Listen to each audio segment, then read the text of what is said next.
Hi all, this is उत्सव सिंह और हम देख रहे हैं बजट 2023।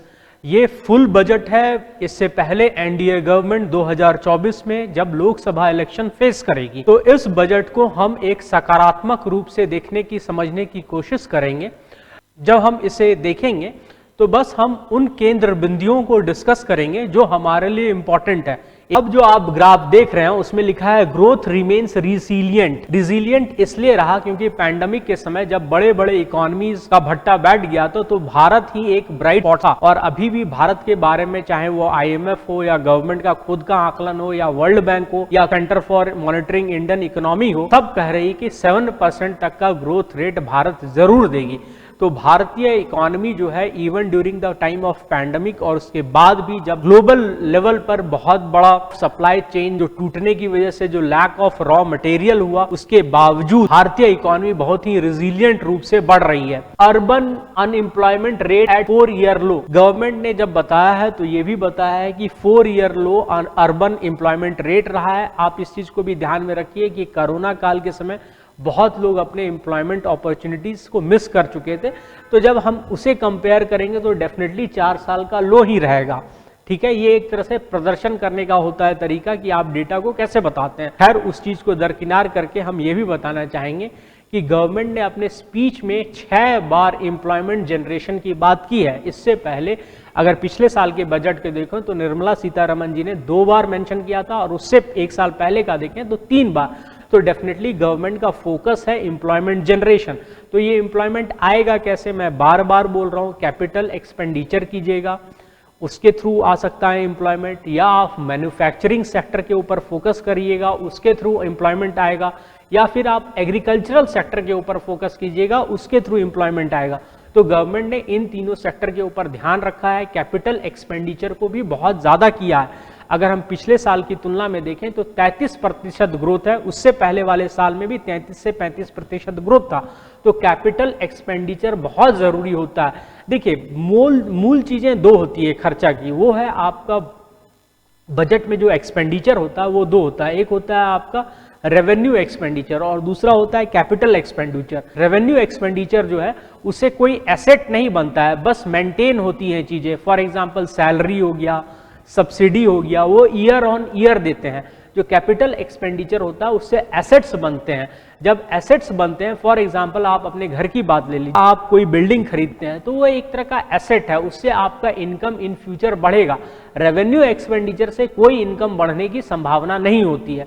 तो गवर्नमेंट जब कैपिटल एक्सपेंडिचर करेगी तो फर्दर इनकम बढ़ेगा, मतलब ग्रोथ होगा। जब ग्रोथ होगा तभी एम्प्लॉयमेंट अपॉर्चुनिटीज आएंगी। रीचिंग द लास्ट माइल, जो अंत में भी लोग खड़े हैं उनका भी भला हो।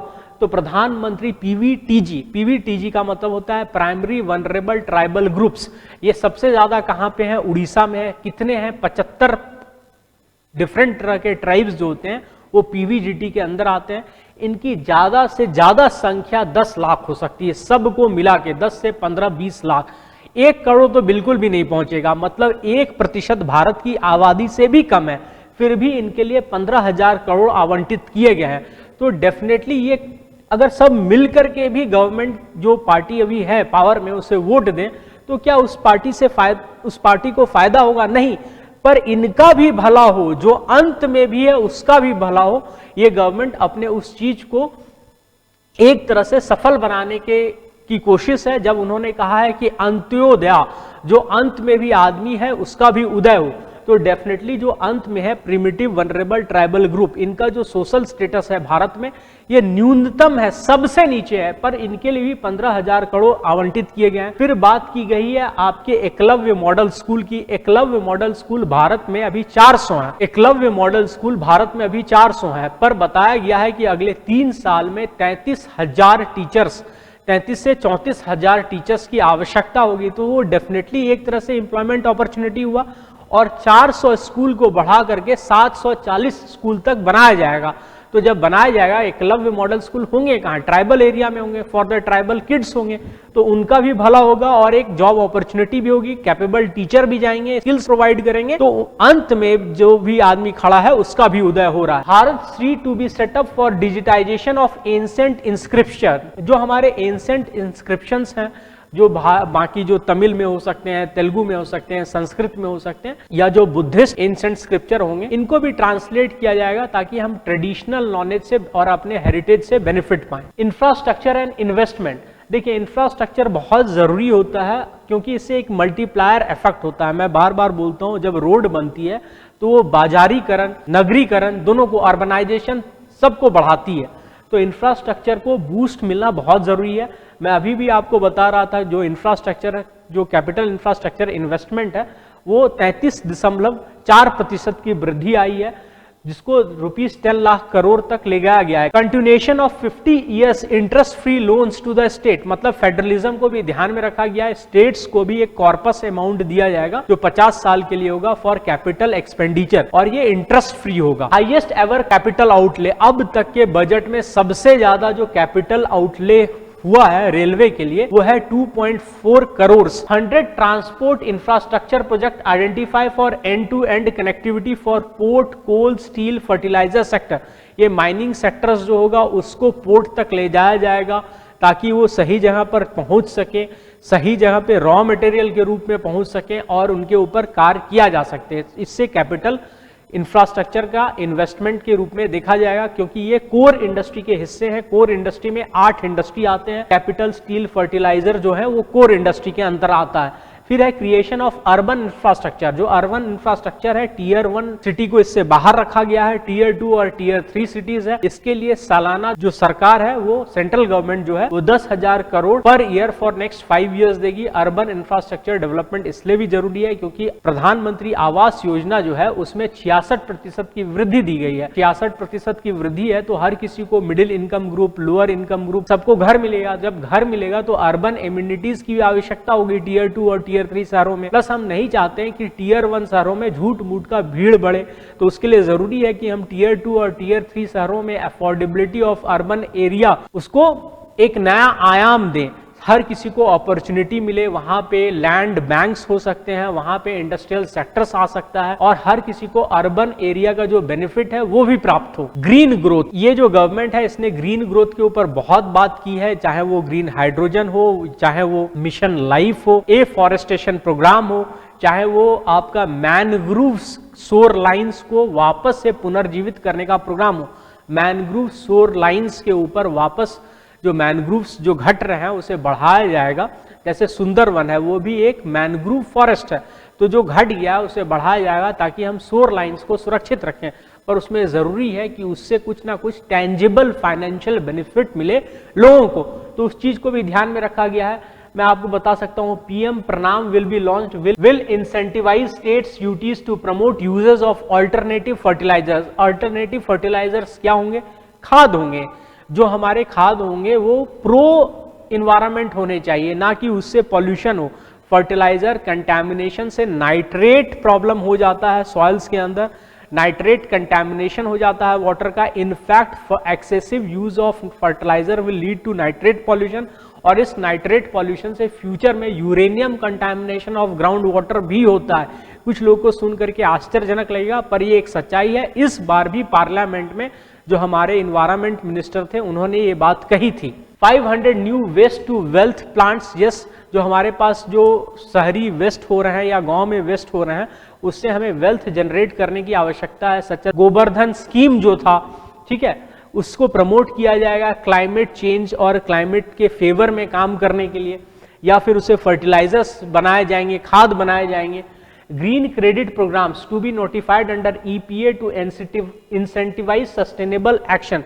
इन्वायरमेंट प्रोटेक्शन एक्ट के अंदर ग्रीन क्रेडिट प्रोग्राम्स को लाया जाएगा जिससे फायदा हो। प्रो ग्रीन कोई भी चीज स्टार्ट करना चाहे जिससे इन्वायरमेंट को फायदा होगा। सस्टेनेबल इकोसिस्टम डेवलपमेंट, हम सस्टेनेबल इकोसिस्टम को डेवलप करना चाहते हैं। सस्टेनेबल क्या होता है? हम इन्वायरमेंट से इतना ही ले ताकि फ्यूचर जनरेशन भी उसे यूज कर पाए, ऐसा नहीं कि वो विलुप्त हो जाए। अदर इंसेंटिव्स में हम ऐसे 10,000 केंद्र खोलेंगे जिससे जो फार्मर्स हैं वो नेचुरल फार्मिंग की तरफ जाएं और उसको अडाप्ट करें, क्योंकि जो फर्टिलाइजर, जो केमिकल फर्टिलाइजर हम यूज करते हैं उसका दुष्प्रभाव बहुत ज्यादा हुआ है। पंजाब अब cancer capital of the world भी होने वाला है। यहाँ पर एक मुख्य बात यह है, funds to be allocated for replacing old polluting vehicles. इसके ऊपर हंसी भी आई थी पार्लियामेंट में, क्योंकि निर्मला सीतारमण जी ने ओल्ड पॉल्यूटिंग व्हीकल्स की जगह पे ओल्ड पॉलिटिकल व्हीकल्स की बात कही थी। तो डेफिनेटली वहां पे काफी लोग हैं जो 75 ईयर्स से के लगभग हो चुके हैं तो और राजनीति में है, तो इस पे हंसी आई थी। पर हाँ, जो हमारे व्हीकल्स होते हैं वो 10-15 साल से अगर पुराने हो जाते हैं तो बहुत ज्यादा पॉल्यूटिंग हो जाते हैं एनवायरमेंट के पॉइंट ऑफ व्यू से, तो उनको भी हटाने के लिए इंसेंटिव प्रोवाइड की जाएगी। अमृत पीढ़ी, यही तो अगले 25 साल में भारत को एक समृद्ध राष्ट्र की तरफ ले जाएगी। तो इसके ऊपर युवा के ऊपर फोकस होगा और युवाओं के लिए जरूरी है कि हम नए जो टेक्नोलॉजी आ रहे हैं, जो इंडस्ट्रियल रिवॉल्यूशन 5 आ रही है, 4th इंडस्ट्रियल रिवॉल्यूशन, तो इंडिया अभी भी चाहता है कि हम उसमें बेहतर करें। प्लस जो 5th है उसमें भी हम पीछे नहीं रहना चाहते हैं। एआई, रोबोटिक्स और 3D प्रिंटिंग है। Measures to boost tourism sector है। ऐसे 50 टूरिज्म सेक्टर सिलेक्ट किए जाएंगे जहां वो भी कॉम्पिटिशंस के थ्रू, जहां पे बेसिक एमिनिटीज प्रोवाइड की जाएगी, गवर्नमेंट उसे प्रमोट करना चाहेगी। प्लस इसके अलावा यूनिटी मॉल हर राज्य में खुलेंगे। यूनिटी मॉल में क्या होगा, जो जीआई टैग स्टफ्ड है, उस राज्य के 1 डिस्ट्रिक्ट 1 प्रोग्राम स्टफ्ड है, वो वहां पे मिलेंगे। प्लस जो बाहर के राज्यों के भी है वो भी वहां प्राप्त किए जा सकते हैं। States will be encourage to set up unity malls. Unity malls से एक प्रोबेबल क्वेश्चंस आ सकता है आपको स्टेट प्रीलिम्स एग्जाम्स में। Financial sector, setting up of national financial information registry to enable efficient lending, promote financial inclusion and enhance financial stability. पैसा बहुत जरूरी है, क्रेडिट फ्लो जरूरी है, प्राइवेट जो आपका इन्वेस्टमेंट है उसका क्राउड इन होना जरूरी है। तो इन सबको ध्यान में रखते हुए फाइनेंशियल सेक्टर्स के ऊपर भी बहुत ध्यान रखा गया है। महिलाओं के लिए 1 time new small saving scheme को लाया गया है, जो 2 साल तक रुपए डाल सकती हैं उसमें और 2 लाख तक के रुपए डाल सकती हैं, जहां पर 7.5 से लेके 8% तक का इंटरेस्ट मिलेगा। तो इससे प्रमोट करेगा महिलाओं को सेव करने के लिए और बैंक में पैसा डालने के लिए। इससे क्या होगा, बैंकिंग सिस्टम में पैसा आएगा और वो 2 साल तक फिक्स डिपॉजिट रहेगा, तो वो पैसा बैंक फिर इस्तेमाल कर सकती है कहीं और चीप क्रेडिट सप्लाई के लिए। इस लिस्ट को रखा गया। Benefit to the senior citizen, उनको भी जो सेविंग स्कीम है वो 15 लाख से बढ़ा करके 30 लाख कर दी गई है। तो अगेन वो पैसा डालेंगे, क्योंकि जो भी बहुत सारे सीनियर सिटीजन्स होते हैं इनको रिटायरमेंट के समय बहुत सारा बेनिफिट मिलता है, तो वो पैसा भी जा सकता है और क्रेडिट सप्लाई में आ सकता है। अदर इनिशिएटिव यही है कि गुजरात में जो इंटरनेशनल फाइनेंशियल सेंटर्स बनने वाले थे उसकी बात की गई है, गिफ्ट सिटी की बात की गई है। Create more trend professional in securities market. Security market actually कर क्या रहा है, सिक्योरिटी मार्केट यही तो कर रहा है कि जो पब्लिक के पास का पैसा है उसको निवेश करवाता है इंडस्ट्रियल सेक्टर्स में, सर्विस सेक्टर में, through insurance, through health insurance, life insurance, या फिर शेयर्स और बॉन्ड्स के थ्रू, म्यूचुअल फंड्स के थ्रू। तो इससे सेंट्रल डेटा प्रोसेसिंग सेंटर क्या होगा, चीजों को फास्ट किया जाएगा, पारदर्शी रखा जाएगा, तो उसका बेनिफिट है। Credit guarantee schemes for MSME agricultural sector के बाद सबसे ज्यादा लोगों को अपने अंदर रखता है काम करने के लिए, तो इससे एम्प्लॉयमेंट अपॉर्चुनिटी बढ़ेगी। MSME nuts and bolts industry भी बोला जाता है, क्योंकि फॉर एग्जांपल जो लेज कंपनी है वो पेप्सिको की है, जो चिप्स बन रहा है वो पेप्सी बना रही है, पर उसका जो रैपर है वो डेफिनेटली एमएसएमई बना रही होगी। तो जब एमएसएमई रैपर बना रही है तो इससे एम्प्लॉयमेंट अपॉर्चुनिटी भी मिल रहा है, तो उनको क्रेडिट सप्लाई होना जरूरी है। कोई भी चीज जो छोटी छोटी चीजें बनती है वो एमएसएमई बनाती है, तो उनको क्रेडिट फैसिलिटी मिलना जरूरी है, और उनके क्रेडिट का रेट बहुत ज्यादा होता है, तो क्रेडिट का रेट अगर कम होगा तभी तो उन्हें बढ़ावा मिलेगा। उसके लिए जरूरी है कि बैंकिंग सिस्टम में अच्छा खासा पैसा हो। देखिए फिजिकल मैनेजमेंट क्या होती है, जो हमारी आमदनी होती है और जो हमारा खर्चा होता है, इस दोनों के बीच का डिफरेंस। हमारा खर्चा अगर हमारी आमदनी से ज्यादा हो गया तो इसे फिजिकल डेफिसिट बोलते हैं आसान भाषा में। पर एक प्रगतिशील देश के लिए फिजिकल डेफिसिट अनिवार्य है, अगर उसे एक विकसित राष्ट्र बनना है। तो अभी सीतारमण जी ने कहा कि हम इसे 5.6 के लगभग रखेंगे, पर 2025 तक हम 4.5 तक पहुंचना चाहेंगे। अपने जीडीपी के 4.5 तक का हमारा फिजिकल डेफिसिट अगर होगा तो वो हेल्दी डेफिसिट है, और ये हमारा टारगेट है। तो इससे यही बताया गया है कि कैसे मेंटेन किया जाएगा। तो हम अपने स्टेट्स को कैपिटल एक्सपेंडिचर के लिए 50 साल तक इंटरेस्ट फ्री लोन देंगे। फिजिकल डेफिसिट को 3.5% of gross state domestic product तक अलॉट किया गया है। फिर फिस्कल कंसोलिडेशन, वही जो मैंने अभी आपको शुरू में बताया था कि हम 4.5 तक रखने की कोशिश करेंगे 2025-26 तक। टैक्स प्रपोजल, देखिए टैक्स जो होता है वो गवर्नमेंट को पैसा देता है, रेवेन्यू देता है, पर अगर टैक्स का रेट ज़्यादा हो तो जो टैक्स बेस होती है वो कम हो जाती है, क्योंकि हर कोई नहीं चाहता है कि एक बहुत ज़्यादा टैक्स जो गवर्नमेंट ले रही है उससे उसे पर्सनल बेनिफिट तो नहीं हो रहा है। तो अगर टैक्स रेट को कम किया जाएगा तो टैक्स रेवेन्यू इंक्रीज होगी।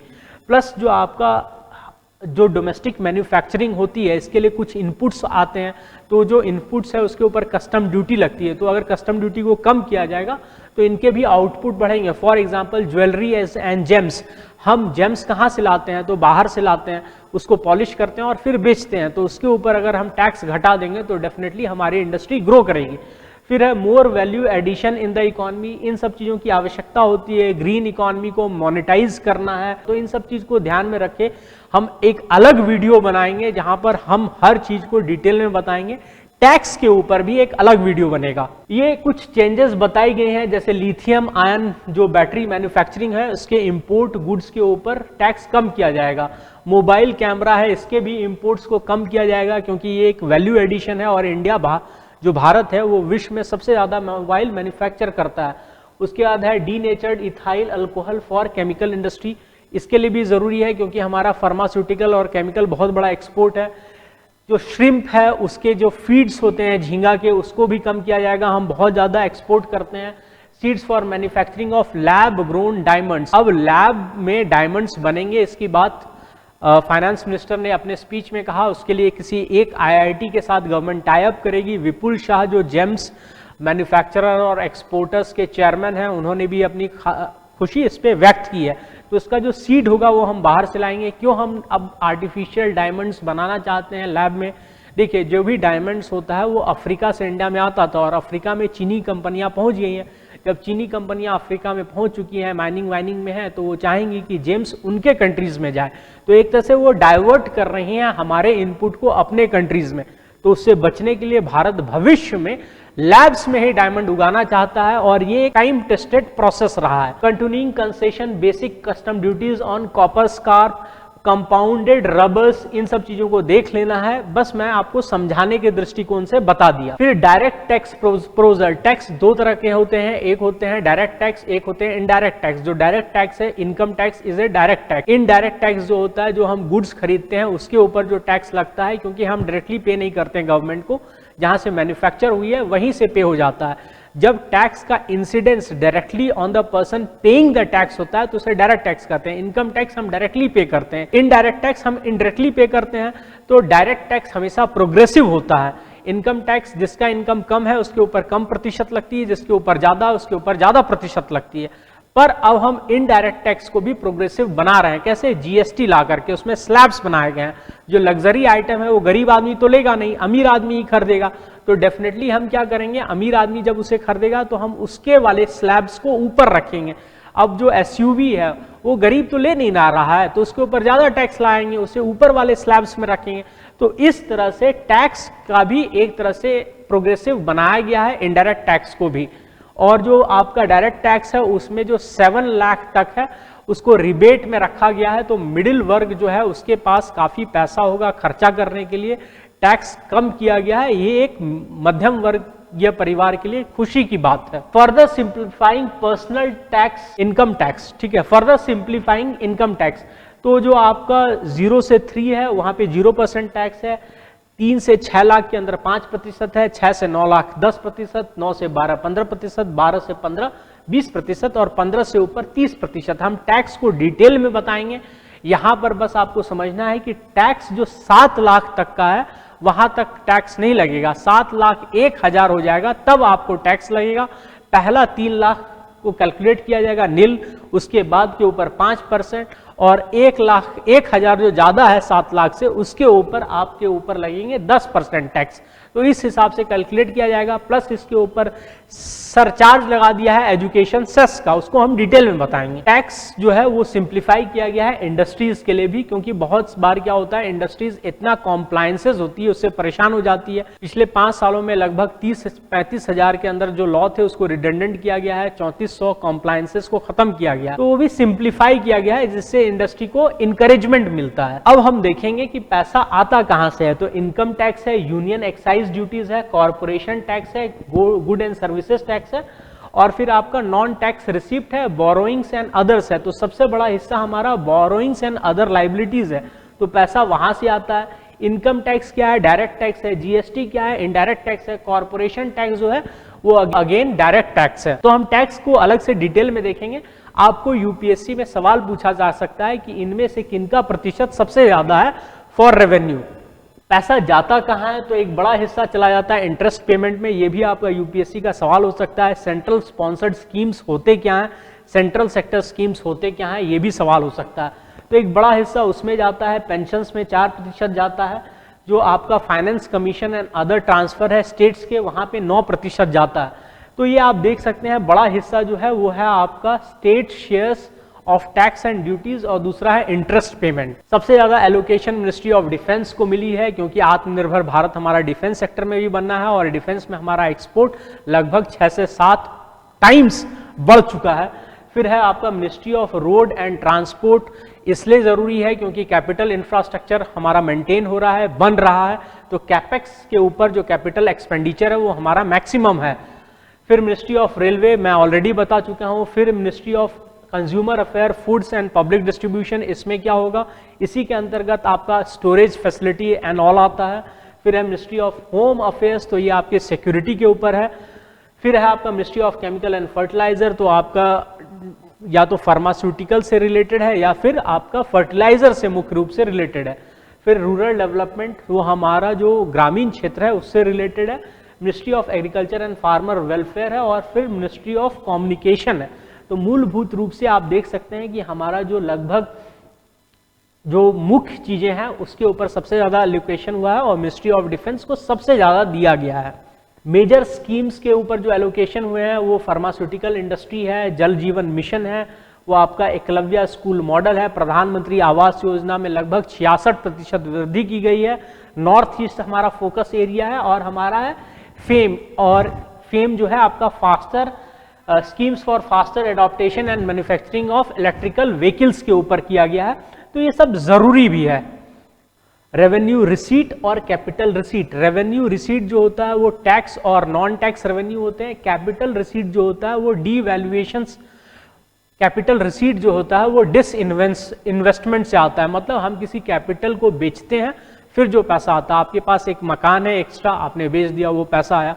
जो आपका कैपिटल रिसीट है ना, आपने अपना मकान बेचा तो उससे आप कुछ कैपिटल बनाइए, उससे अगर आप रेवेन्यू एक्सपेंडिचर करने लगिएगा तो फिर ये पॉवर्टी का साइन हो जाएगा इन फ्यूचर। ये प्रॉब्लमेटिक है, और गवर्नमेंट इलेक्शंस जीतने के लिए ये काम करती है, पर फिलहाल इसमें ऐसा कुछ नहीं देखा गया है।